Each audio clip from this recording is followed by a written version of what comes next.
clases de anatomía, en una primera parte que les va a dar la doctora Chipana, en relación a todo lo que son los órganos, ¿no? Intrapélvicos, ¿ya? En una segunda parte donde voy a dar yo, que es, solamente, que es más que todo lo que son las paredes y el suelo de la cavidad pélvica, ¿no? Entonces, para esto vamos a mencionar que hay una pared antero-inferior, dos paredes laterales y un suelo posterior o un suelo propiamente dicho, que ya es el piso pélvico. Siguiente.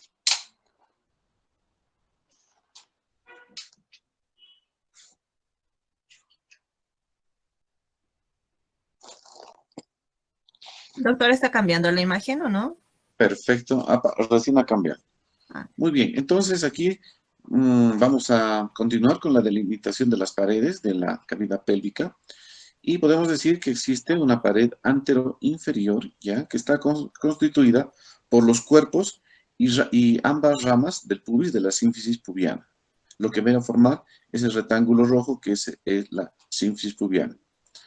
Que va a formar principalmente el sostén del peso de la vejiga urinaria, ¿ya? Esta pared antero-inferior, entonces va a formar principalmente lo que va a ser el sostén del peso de la vejiga urinaria. Siguiente.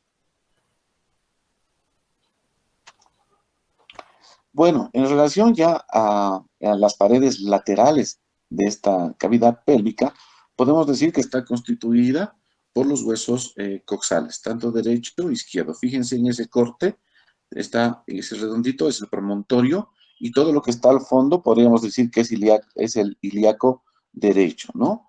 El hueso coxal derecho. Entonces, fíjense la primera flechita donde está mostrando el, el músculo obturador interno, ¿ya? Por debajo de eso vamos a ver una línea blanquecita, que es el arco tendinoso del obturador interno, ¿ya? Por encima de esto va a estar recubierto este músculo por lo que es la fascia del obturatriz, ¿ya?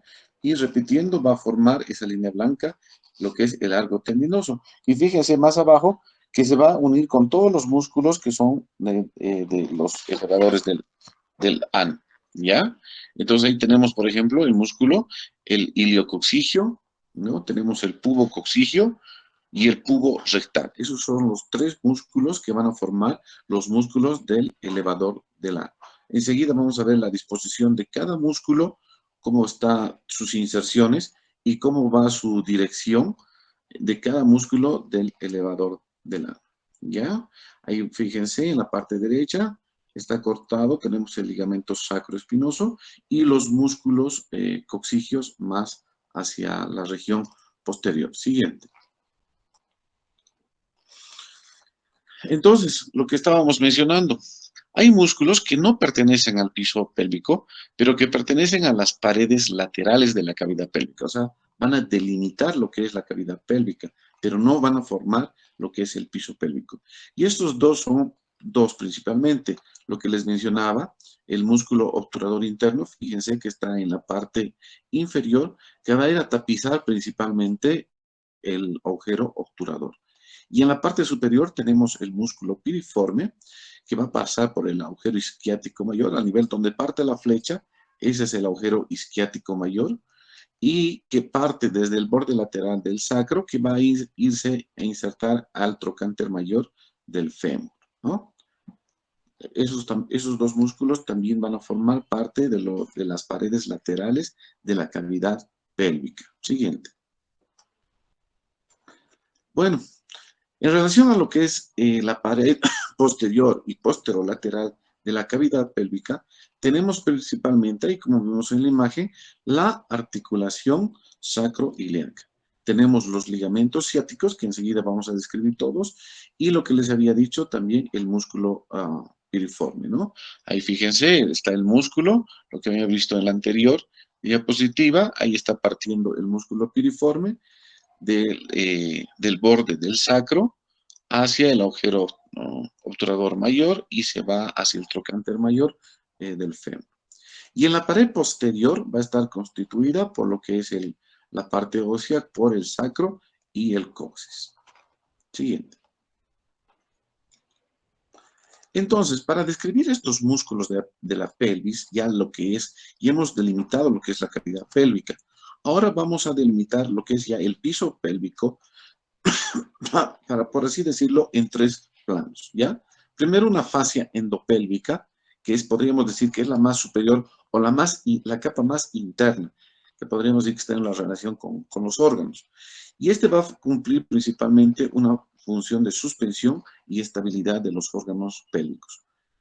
Por debajo de esto, más hacia afuera, tenemos ya el diafragma pélvico, en el cual está constituido por varios músculos, el cual principalmente va a cumplir una función de sostén. Y más hacia la parte externa, o más inferior, podríamos decir, tenemos el diafragma urogenital, que también lo vamos a describir. Siguiente, por favor. Entonces, en lo que es la capa más interna, vamos a mencionar lo que habíamos dicho, la fascia endopélvica. Y aquí están principalmente los ligamentos cardinales, o llamadas también de McEnroe. Luego tenemos los ligamentos uterosacros, que van a estar alrededor del útero, ¿no? En los parámetros. Y luego también está formado esta fascia endopélvica por la fascia rectovaginal y pubocervical. Esta fascia está, enseguida les voy a mostrar ya en los dibujos, que está tapizando, podríamos decir, todos los músculos del piso pélvico, y que están por encima de estos músculos y van a tener más relación ya con lo que es la cavidad pélvica. Siguiente, por favor.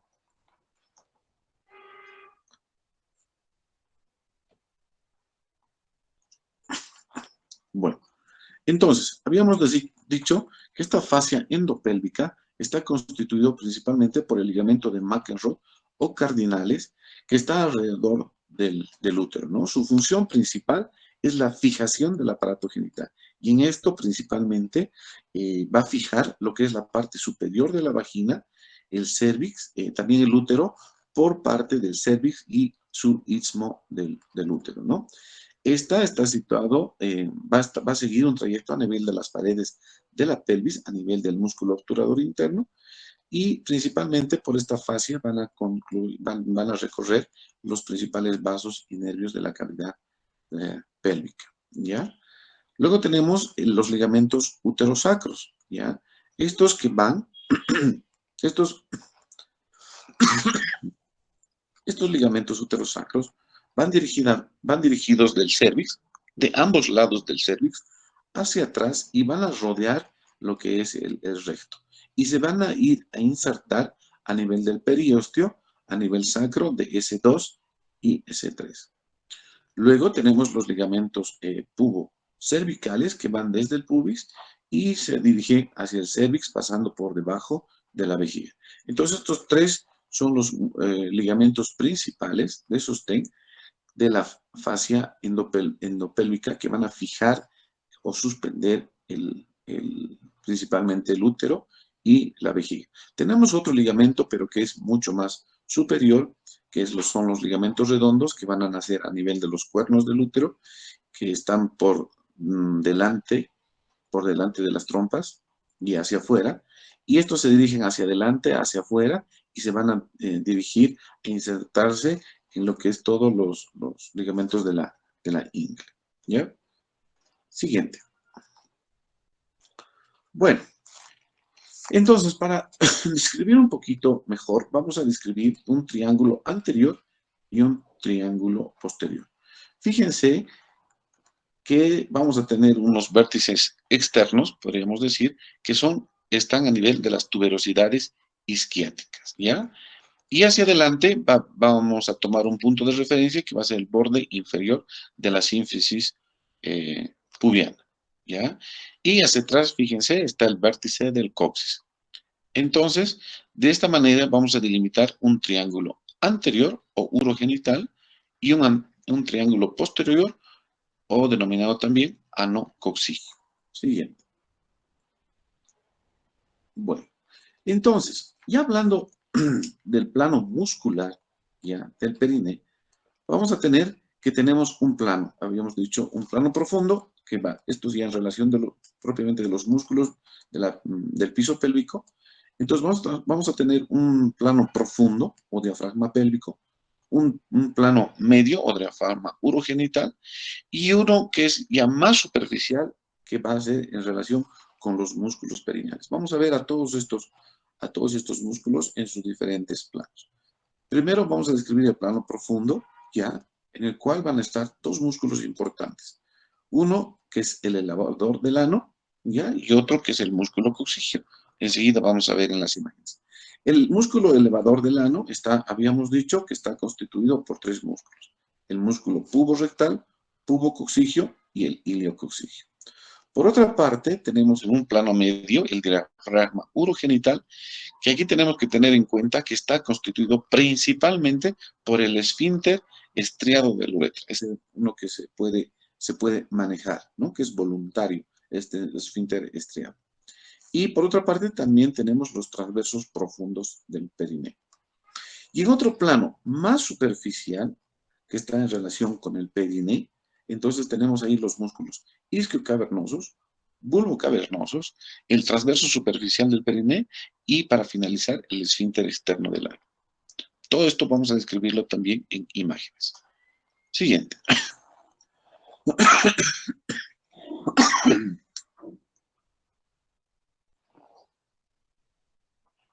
Bueno, entonces, hablando de lo que habíamos hablado del plano profundo del diafragma pélvico, entonces, esto decimos que se extiende entre las paredes anterior, lateral y posterior de la pelvis menor. Para esto vamos a hacer un paréntesis. ¿A qué llamamos pelvis menor? Entonces vamos a delimitar lo que es todo lo que está situado por debajo del estrecho superior. ¿Y cuál es el estrecho superior? Ahí podemos ver hacia arriba, en esa imagen, podemos ver la sínfisis del pubis, ¿no? Luego las ramas horizontales del pubis, que van a seguir con la línea innominada de Arnold, las espinas ciáticas y vamos a continuar con la articulación sacroiliaca y el promontorio, ¿no? Entonces, todo lo que está por debajo de esto vamos a llamar una pelvis menor, ¿ya? Que va a separar de la cavidad pélvica de lo que es también mucho más abajo de lo que es el perineo, ¿ya? También esto va a delimitar lo que es el hiato urogenital. Fíjese que está hacia adelante. Es una hendidura anterior entre los bordes mediales de los músculos elevadores del ano y que va a dar paso a la uretra. Está adelante, ese primer redondito de adelante, a la uretra, y en la parte media ese redondo que es la vagina, ¿no? Entonces, fíjense cómo están distribuidos los músculos. Vamos desde arriba. Fíjense el pubo rectal, su distribución va a estar, nace de la cara posterior de la sínfisis pubiana, a ambos lados, fíjense, es la flecha superior izquierda, que va a dirigirse hacia atrás, ¿no? Y va a ir a dar una vuelta como en U, podemos describir, por la región posterior del ano, ¿ya? Y va a ir a insertarse en el lado contralateral, ¿no? Luego tenemos el pubocoxígeo, ¿no? Que va igual de la parte posterior de la sínfisis pubiana, de la parte más externa, y fíjese que también se va a insertar en el arco tendinoso, ¿no? De la fascia obturatriz, y posteriormente se va a dirigir hacia atrás y hacia la parte medial para insertarse en lo que es el coxis, en el coxis, ¿no? Y luego fíjense el iliocoxígeo, la tercera flecha inferior izquierda, el iliocoxígeo que nace en su totalidad del arco tendinoso de la fascia del obturador, ¿no? Y que va a ir hacia la parte medial y posterior para insertarse en lo que es el coxis. En la parte derecha inferior, fíjense, estamos ahí con el músculo piriforme, que habíamos dicho, si bien no forma parte del piso pélvico, pero forma de las paredes laterales de la cavidad pélvica. Ahí tenemos el músculo isquiocoxígeo, perdón, y más adelante, superior derecho, tenemos el músculo obturador interno. Siguiente.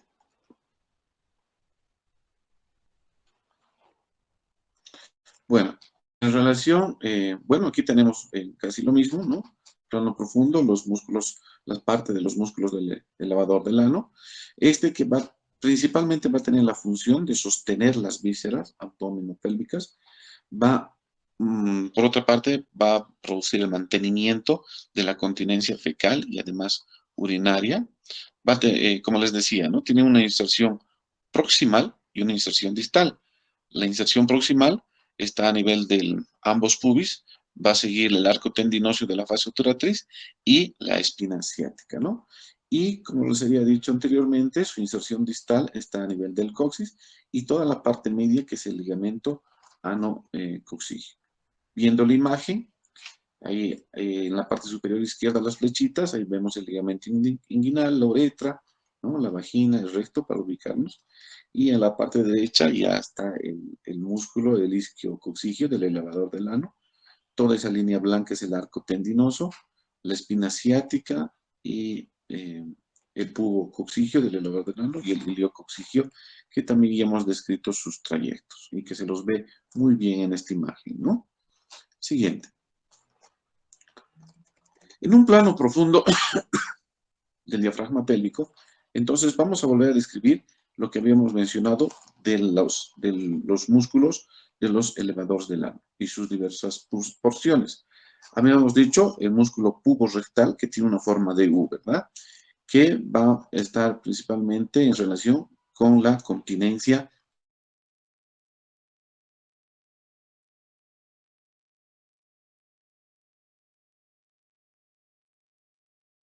su inserción distal en las fibras laterales del coxis. Sus fibras mediales se fusionan con se van a fusionar con el lado contralateral y además se van a unir con lo que es el ligamento anocoxigio. Y el músculo iliocoxigio, que tiene un origen en la región más posterior del arco tendinoso y se va a dirigir directamente a la espina ciática. Siguiente. Fíjense, entonces ahí tenemos el plano profundo y el diafragma pélvico, todo lo rojito que hemos mencionado, ¿no?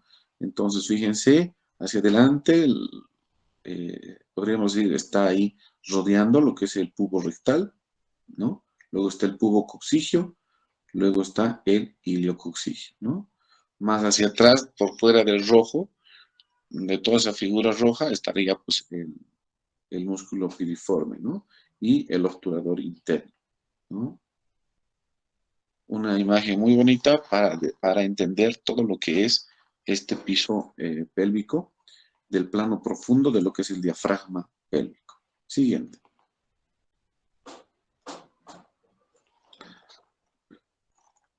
Bueno, entonces hemos hablado toda la parte anterior que habíamos dicho que es las partes del músculo del elevador del ano.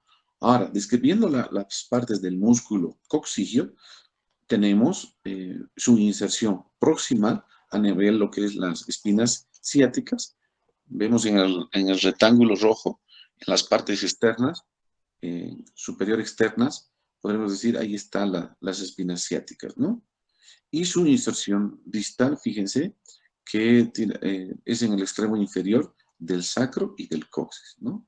Y además que se van a ir unir pues en lo que va a ser el ligamento sacro-coxigio anterior, ¿no?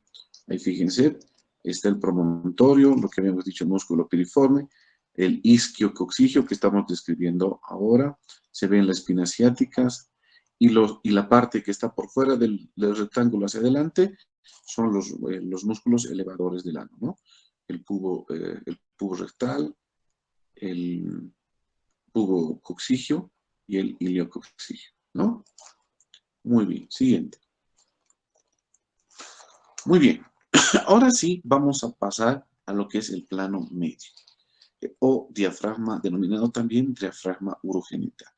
Y este está representado principalmente por el esfínter estriado de la uretra, que tenemos que decir que es voluntario, ¿no?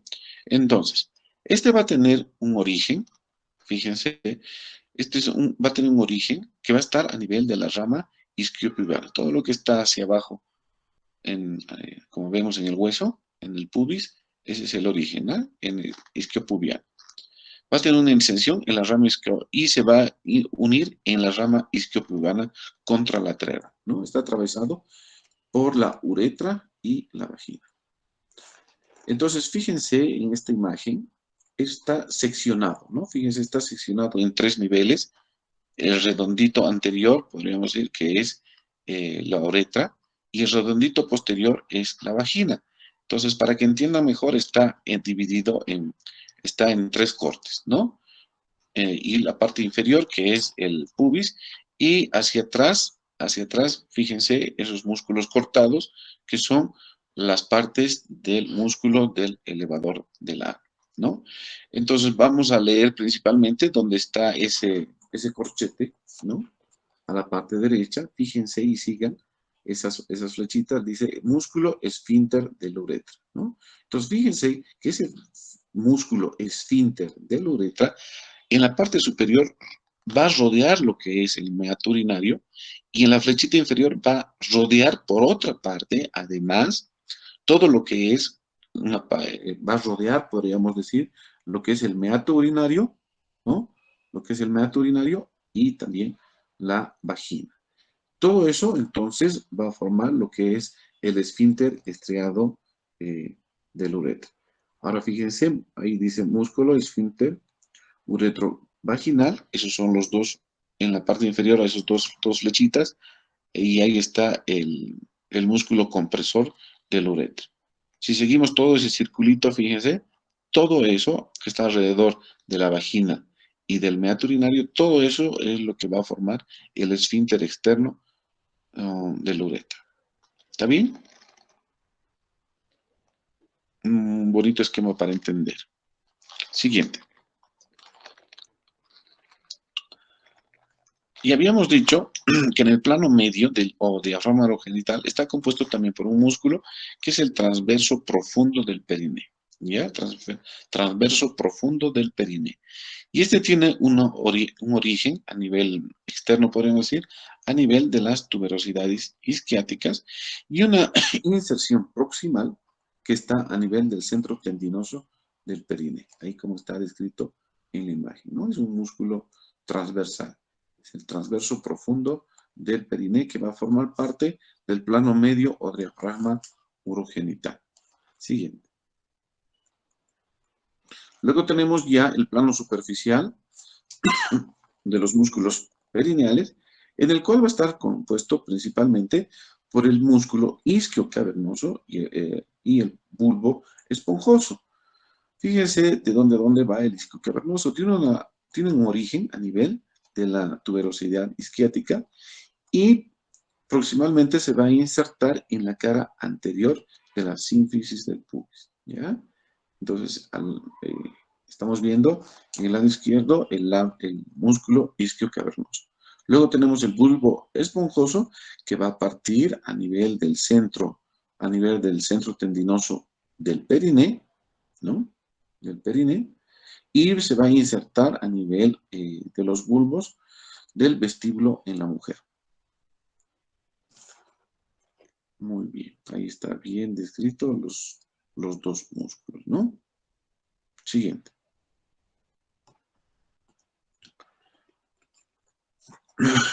Y continuando con los dos últimos músculos de este plano superficial de los músculos perineales del piso pélvico, entonces tenemos estos dos últimos músculos que son el transverso superficial, ¿ya? Del periné y el esfínter externo del ano.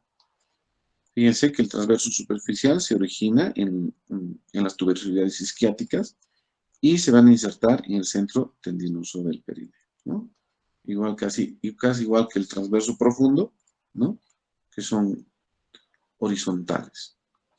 Y luego tenemos el esfínter del ano, que va a rodear el canal del ano, se origina en el centro tendinoso del perineo y se va a insertar en el coxis. Toda esa imagen del cuadradito rojo, ¿no? Estos músculos son muy importantes.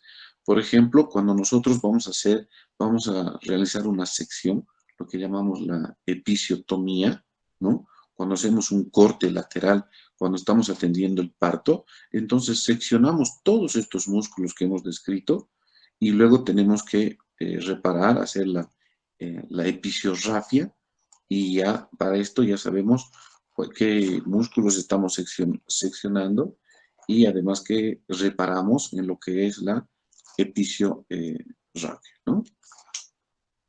Esos son entonces todos los músculos y los planos del piso pélvico.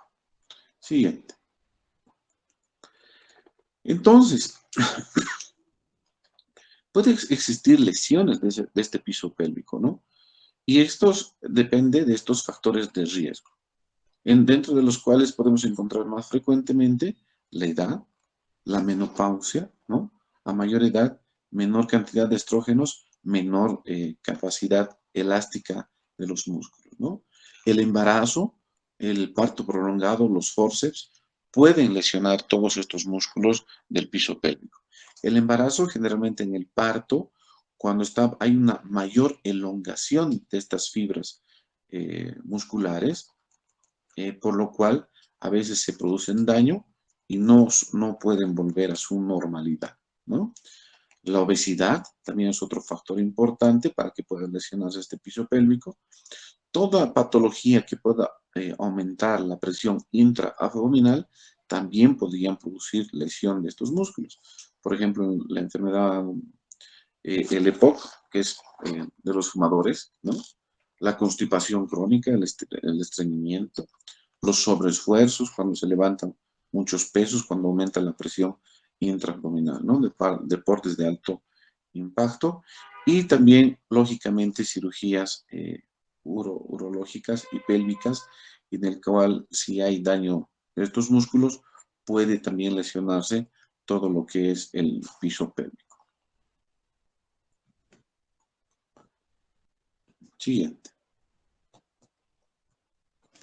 Dentro de lo que son las disfunciones, entonces, si hay alguna disfunción, si hay alguna alteración de estos músculos del piso pélvico, entonces nos van a producir principalmente, que es un motivo de consulta frecuente en la consulta ginecológica, que son pues las incontinencias urinarias, ¿no? Las pérdidas involuntarias de orina.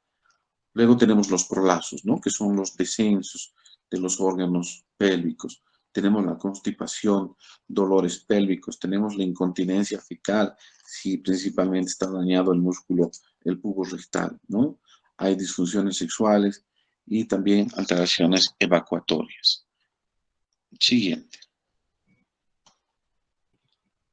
Bueno, y para ir finalizando, ya podemos decir, como habíamos dicho, estos prolapsos van a producirse por partos vaginales principalmente prolongados o también intervenidos, ¿no? Si nosotros hacemos forceps, entonces con mayor probabilidad puede existir una lesión de los músculos del piso pélvico. Por otra parte, también una episiotomía. Cuando realizamos episiotomías, a veces el bebé no puede nacer, son grandes, y realizamos episiotomías muy amplias o profundas, también ya estamos lesionando todo, debilitando lo que es el piso pélvico, ¿no? Esas lesiones que se producen durante el parto. Por otra parte, lo que les decía, ¿no? Cuando hay mayor aumento de la presión intraabdominal, como pasa en la constipación, enfermedades respiratorias crónicas, deporte impacto y también factores genéticos. Siguiente. Todo esto pues nos va a producir lo que es el dolor pélvico, ¿no? Habíamos dicho anteriormente que puede producir una dificultad evacuatoria, por lo tanto puede haber una vejiga dolorosa, una cistitis que puede ser intersticial, inclusive a veces hasta con infecciones recurrentes, ¿no? Debido a que no se puede vaciar completamente la vejiga. Puede haber una neuralgia del trigémino, puede haber un síndrome de dolor pélvico crónico, puede producir una prostatitis crónica, endometriosis, prostalgia, ¿no? Dolor rectal anal, puede producir también dispareunia, puede producir un vaginismo, que es el vaginismo, que es la contracción involuntaria de las paredes de la vagina, lo cual también puede producir una dispareunia, ¿no? Y el síndrome de intestino irritable, entre otras patologías. Muy bien, entonces esto es todo lo que hemos descrito en relación a lo que es el soporte de la cavidad pélvica, ¿no? Sus límites y sus músculos y cómo está distribuido el piso pélvico y las patologías que podría, las causas que podrían producir una lesión de este piso pélvico y, y sus diversas patologías. Gracias, jóvenes. No sé si hay alguna pregunta del tema.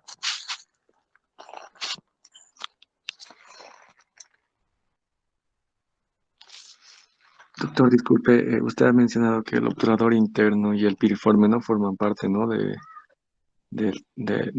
la musculatura del piso pélvico. Exactamente, ¿no? Van a ir a formar, van a ir a delimitar lo que es la cavidad pélvica en relación a lo que son las paredes laterales, ¿no? Y los demás otros músculos ya van a ir a formar lo que es el piso pélvico. Pero el obturador interno y el piriforme solamente forman parte de la pared lateral de la cavidad pélvica. Así es.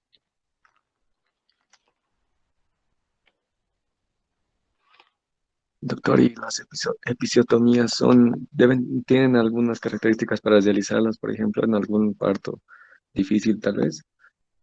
No sé si me Eh, podría- sí es un tema muy interesante, pero que es un tema muy bonito, pero que lo van a ver pues en obstetricia, ¿no? En la atención del parto, propiamente dicho, ¿no? Cuando hagan el parto, cuando tengan su rote de obstetricia, van a hacer una sección con la tijera Metzenbaum, que cuando ya la cabecita está perineando, entonces hace una sección lateral del periné, eh, medio lateral, y van a seccionar a estos músculos que hemos mencionado, ¿no? Pero ya los pasos mejor descritos los van a llevar en el parto cuando ya estén en el roto de obstetricia.